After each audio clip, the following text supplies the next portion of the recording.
नमस्कार, आप देख रहे हैं समाज का सच। आज मैं एक ऐसे शब्द की सच्चाई खोलने वाली हूं जिसे सुनकर आपको लगता होगा ये सम्मान की बात है। वो शब्द है देवी।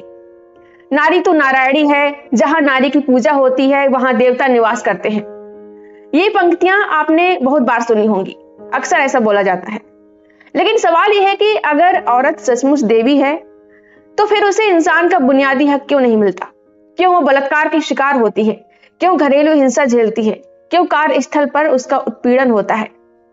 सच ये है कि देवी कहना ही उसका सबसे बड़ा अपमान है, क्योंकि देवी बनाते ही औरत से उसका इंसान होने का दर्जा छीन लिया जाता है। देवी शब्द का असली मतलब है इंसान से ऊपर, और जब इंसान से ऊपर बना दिया तो फिर वो इंसान नहीं रही। देवी न खाती है, न पीती है, न हंसती है, न रोती है। देवी न सवाल पूछ सकती है, न अपनी इच्छाएं रख सकती है। देवी सिर्फ त्याग करती है, सहन करती है और दूसरों के लिए जिंदा रहती है। यानी देवी कहना असल में औरतों को इंसान नहीं बल्कि एक मूर्ति बना देना है। त्याग की मूर्ति, सहनशीलता की मूर्ति। और मूर्तियों का काम पूजा जाना है, इंसानी हक पाना नहीं। भारत की पहली महिला टीचर, महान समाज सुधारक सावित्रीबाई फुले ने साफ कहा था, स्त्री को देवी मत कहो, उसे इंसान समझो, क्योंकि देवी बनाते ही उसके इंसानी अधिकार छीन लिए जाते हैं। सावित्रीबाई ने अपनी आंखों से देखा था कि कैसे धर्म और समाज औरत को सिर्फ दो ही रूप देता है, या तो वो देवी है जिसे पूजा जाता है लेकिन अधिकार नहीं मिलते, या फिर वो दासी है जिसे दबाया जाता है, शोषित किया जाता है, और बीच में बराबरी का इंसान कहीं नहीं है। और यही असली समस्या है। हर साल नवरात्रि आती है, 9 दिन देवी के नाम पर उपवास होता है, कन्या पूजन होता है, मंदिरों में भीड़ लगती है। लोग 9 साल की बच्चियों के पैर धोते हैं, उन्हें मिठाई खिलाते हैं, उपहार देते हैं। लेकिन वही बच्ची अगर 10 साल की हो जाए तो समाज की नजर बदल जाती है। वो बच्ची छेड़छाड़ की शिकार होती है, उसे शादी में दहेज का बोझ बना दिया जाता है। बहुत सारी लड़कियों को पढ़ाई से वंचित कर दिया जाता है। यानी 9 दिन देवी रहती है वो, और बाकी 356 दिन दासी।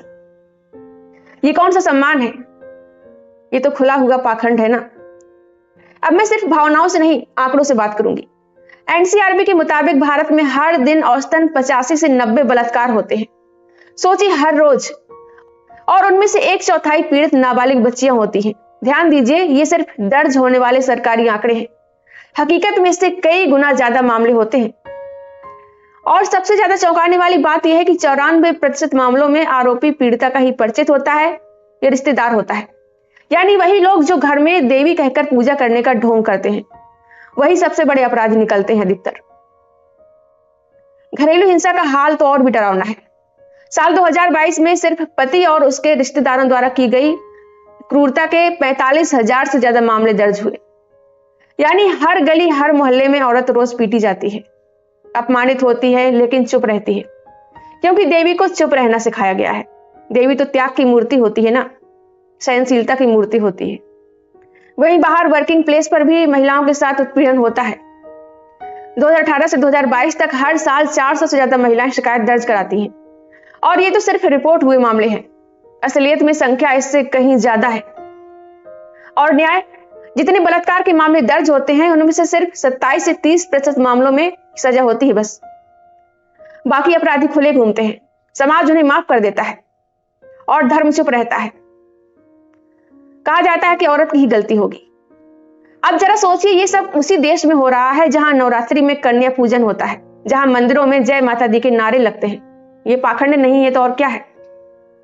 स्त्री को देवी बनाना दरअसल स्त्री पर नियंत्रण का हथियार है, क्योंकि देवी है तो त्याग करेगी, देवी है तो चुप रहेगी, देवी है तो सवाल नहीं पूछेगी, देवी है तो सहन करेगी और सबको खुश रखेगी।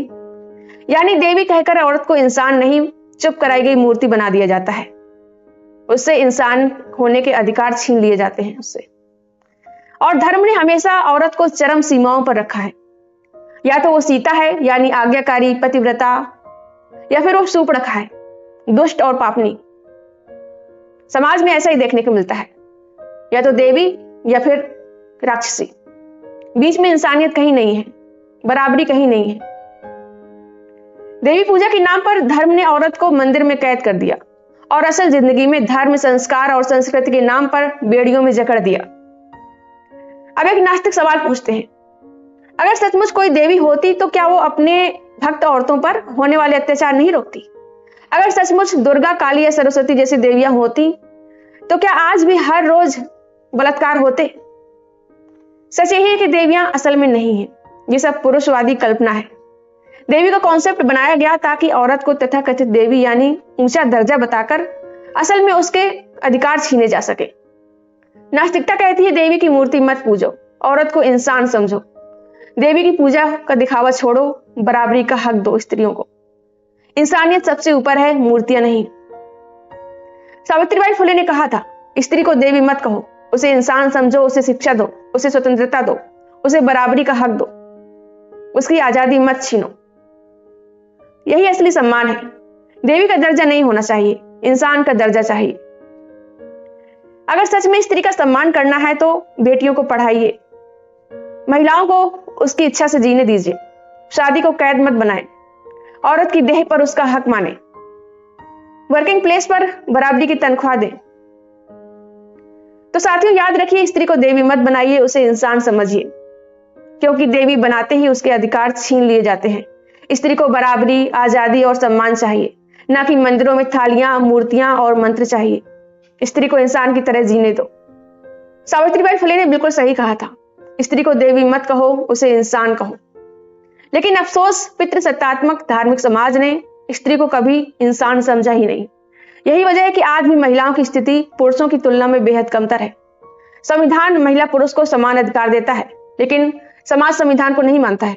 आज भी बेटियों को पैतृक संपत्ति में बेटों के बराबर हक नहीं दिया जाता है, जबकि संविधान हक देता है।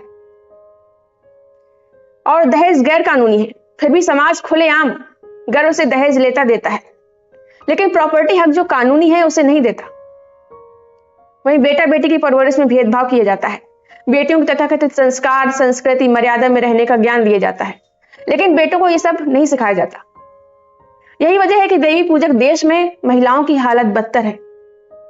इस नवरात्रि में लोगों को संकल्प लेना चाहिए कि वे बेटा बेटी में भेदभाव नहीं करेंगे, दोनों को समान अवसर, आजादी और अधिकार देंगे, और महिलाओं को देवी या दासी नहीं, इंसान समझेंगे। यही सच्ची इंसानियत है। आपका इस बारे में क्या कहना है, कमेंट करके जरूर बताएं। और अगर आपको ये वीडियो अच्छा लगा हो तो लाइक करें, शेयर करें और हाइप भी कर दें। मिलते हैं अगली वीडियो में। नमस्ते।